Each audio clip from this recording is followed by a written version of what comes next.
प्यारे छात्रों नमस्कार। एक बार पुनः मैं सुनील कुमार यादव चाणक्य कोचिंग सेंटर को कुंदू से। और आज मैं कक्षा 11 का भौतिक विज्ञान का पहला लेसन भौतिक जगत का दूसरा पार्ट लेकर के आपके बीच आया हूं। और जैसा कि आपको मैंने पहला पार्ट पढ़ा चुका था पिछले दिन, और आज मैं दूसरा पार्ट में जो है आज एक इम्पोर्टेंट टॉपिक लेकर आया हूं जो कि काफी अहम है। और मैं आपको बताते चलूं कि भौतिक विज्ञान या युग विज्ञान के क्षेत्र में कहा जा सकता है कि जो महान साइंटिस्ट ने जो थे, जो कुछ प्रमुख साइंटिस्ट थे, जो एक अच्छा आविष्कार किए, अच्छे आविष्कार, अच्छे यंत्रों का आविष्कार किए, और जो कल्पनाएं की जाती थी उसको जाना गया उनके द्वारा। उनके क्या महत्वपूर्ण आविष्कार थे, अन्वेषण थे, इन्वेंशन थे, वे हम पढ़ेंगे। और वे जो वैज्ञानिक थे, किस देश के वासी थे, उनके बारे में भी बताएंगे। और इनका जो विशेष योगदान इस विज्ञान के क्षेत्र में रहा, उसके बारे में हम गहनता से आपको बताएंगे इस चैप्टर में, इस चैप्टर के पार्ट 2 में। तो आइए हम आपको चलते हैं और बताते हैं कि इन्होंने कौन थे और कैसे थे। चलिए, प्रमुख भौतिकवेता यानी साइंटिस्ट, उनके देश माने वो किस देश के वासी थे एवं उनके द्वारा प्रतिपादित सिद्धांत, और वे विज्ञान के क्षेत्र में क्या सिद्धांत दिए थे, क्या आविष्कार किए थे, इसको हम जानेंगे आज। जिसमें मैंने आपको भौतिक विज्ञान के या वैज्ञानिकों के नाम नीचे लिखा गया है, वो किस देश के रहने वाले थे और अन्वेषण कार्य क्या था, उसका इन्वेंशन क्या था, आविष्कार क्या था। तो आइए हम आगे चलते। सबसे पहले बात हम कर लेते हैं आइजक न्यूटन की। आइजक न्यूटन को सबसे ज्यादा आप जानते हैं गति के नियम और सार्वत्रिक गुरुत्वाकर्षण के नियम, इन दो क्षेत्रों में काफी बेहतरीन योगदान रहा। तो ये जो आइजक न्यूटन थे, इंग्लैंड के रहने वाले थे। और मैंने कल आपको बताया था कि सर आइजक न्यूटन को भौतिक विज्ञान का जनक माना जाता है। तो इन्होंने इंग्लैंड के रहने वाले थे और इन्होंने सार्वत्रिक गुरुत्वाकर्षण और गति के नियम तथा परावर्तक दूरदर्शी और भी सारी चीजों का इनका मुख्य योगदान था। इन्होंने जो है कि सार्वत्रिक गुरुत्वाकर्षण, गति के जो नियम थे और परावर्तक दूरदर्शी का विशेष इसमें इन्होंने योगदान दिया था, और काफी अच्छा इन्होंने प्रयोग करके लोगों के सामने आए थे। दूसरा मैं बताऊं आपको, आर्किमिडीज, यूनान के रहने वाले। सबसे ज्यादा फेमस आर्किमिडीज का सिद्धांत, उत्प्लावन बलवेता, उत्प्लावन का सिद्धांत। तो आर्किमिडीज जो यूनान के रहने वाले थे, उत्प्लावन का नियम यानी उत्प्लावन का नियम, और एक और था उत्तोलक का नियम।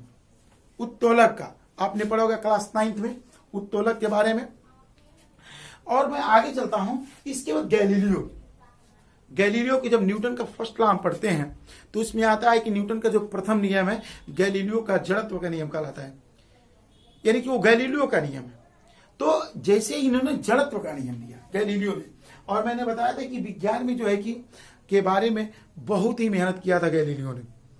तो ये इटली के रहने वाले थे, गैलीलियो इटली के रहने वाले थे और जड़त्व का नियम दिए थे। लॉ ऑफ इनर्शिया भी बोलते हैं उसको। माइकल फैराडे जब भी डायनेमो की बात होती है या चुंबकत्व संबंधित बात होती है, डायनेमो को नाम आता है। डायनेमो का नाम आता है माइकल फैराडे का नाम आता है। माइकल फैराडे जो थे इंग्लैंड के रहने वाले थे, और इन्होंने विद्युत चुंबकीय प्रेरण और डायनेमो का आविष्कार किया था। विद्युत चुंबकीय प्रेरण, इलेक्ट्रोमैग्नेटिक इंडक्शन और डायनेमो का आविष्कार इन्होंने किया था। अब बात करते हैं अल्बर्ट आइंस्टीन। कल मैंने बताया था father of modern physics, Albert Einstein. और मैंने कहा था कि ऊर्जा और द्रव्यमान की तुल्यता का संबंध इन्होंने दिया था, आपेक्षिकता का सिद्धांत इन्होंने दिया था, और प्रकाश वैद्युत प्रभाव का सिद्धांत इन्होंने दिया था। तो आइए मैं दिखाता हूं। अल्बर्ट आइंस्टीन जो थे जर्मनी के रहने वाले थे, और इन्होंने आपेक्षिकता का सिद्धांत, प्रकाश वैद्युत प्रभाव की व्याख्या की थी। अल्बर्ट आइंस्टीन सबसे ज्यादा माने जाते थे द्रव्यमान ऊर्जा के बीच में जो संबंध बनाए थे, E=mc² के लिए, उसके लिए काफी विख्यात हुए थे। उसके बाद से आइए अर्नस्ट रदरफोर्ड, न्यूजीलैंड के रहने वाले।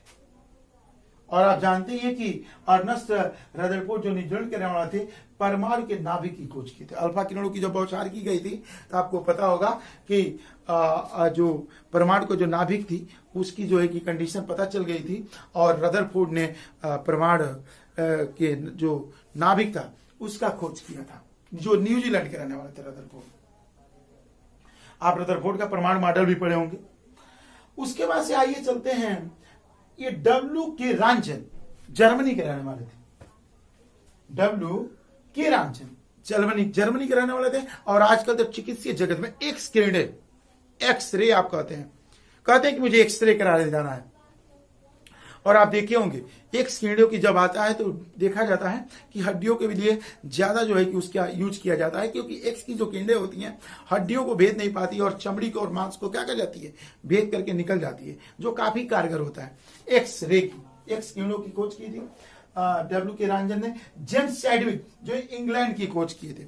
आपको कई बार इलेक्ट्रॉन, प्रोटॉन, न्यूट्रॉन की बात की जाती है, जिसमें इन्होंने जो जेम्स चैडविक थे इन्होंने न्यूट्रॉन की खोज की थी। जेम्स जो चैडविक थे इंग्लैंड के रहने वाले, इन्होंने किसकी खोज की थी? न्यूट्रॉन की। और जानते हैं कि न्यूट्रॉन एक उदासीन कण होता है। प्रोटॉन पे धनावेशित होता है और इलेक्ट्रॉन पे कौन सा आवेश होता है? ऋणावेशित होता है। आइए आगे चलते हैं। उसके बाद से मैं बात करूं जेम्स चैडविक के बाद हेनरी बेकुलर की, फ्रांस के रहने वाले। और हेनरी बेकुलर का योगदान बहुत ही अच्छा रहा है। हेनरी बेकुलर ने जो है रेडियो एक्टिविटा की खोज की थी, ये बहुत अपने आप में मायने हैं, आपको पढ़ाया जाएगा आगे। बाकी क्या खोजे थे? सीवी रमन, भारत के रहने वाले, हमारे देश के रहने वाले सीवी रमन, जिन्होंने प्रकाश का प्रकीर्णन, हम लाइट चैप्टर पढ़ाएंगे जब आपको, तो उसमें बताएंगे कि प्रकाश का प्रकीर्णन क्या है।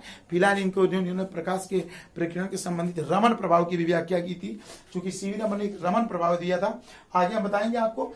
तो सी डी एंडरसन, अमेरिका के रहने वाले सी डी एंडरसन, और इन्होंने खोज की थी पॉजिट्रॉन की। किसकी खोज थी बच्चों? पॉजिट्रॉन की खोज किया था इन्होंने। काफी में अहम भूमिका इनकी भी रही। उसके बाद आगे चलते हैं केवेंडिश, बहुत इंपॉर्टेंट। जब गुरुत्वाकर्षण का नियम पढ़ते हैं तो F बराबर G M1 M2 R square आता है, जिसमें कैपिटल जी की बात करता है। काफी बेहतरीन। न्यूटन के नियम में हम कैपिटल जी को पाते हैं, और कैपिटल जी को जो का मान को प्रतिपादित करने वाले थे, बताने वाले थे, उनका नाम था कैवेंडिश, जो इंग्लैंड के रहने वाले थे, और जी का खोज इन्होंने किया था। उसके बाद से जगदीश चंद्र बोस, क्लास 9th में आपने एक यंत्र के बारे में पढ़ा था, क्रेस्कोग्राफ, जो पेड़ पौधों की आयु, उनके अनुभव को जानता था, मापता था। कैवेंडिश जगदीश चंद्र बोस ने, जो है कि भारत के रहने वाले थे, इन्होंने अति लघु रेडियो तरंगे और क्रेस्कोग्राफ की खोज इन्होंने की थी, जो हमारे लिए बड़ी सम्मान और गौरव की बात है। आइए आगे चलते हैं। ग्राहम बेल, कौन नहीं जानता इनको, अमेरिका के रहने वाले। जब टेलीफोन का आविष्कार हुआ तो ग्राहम बेल की देन है।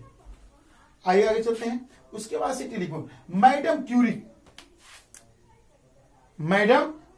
पोलैंड के रहने वाली थी, और इन्होंने किया था रेडियम तथा पोलोनियम की खोज। और भी बहुत सारे साइंटिस्टों का योगदान रहा, जैसे कि आप आगे पढ़ेंगे।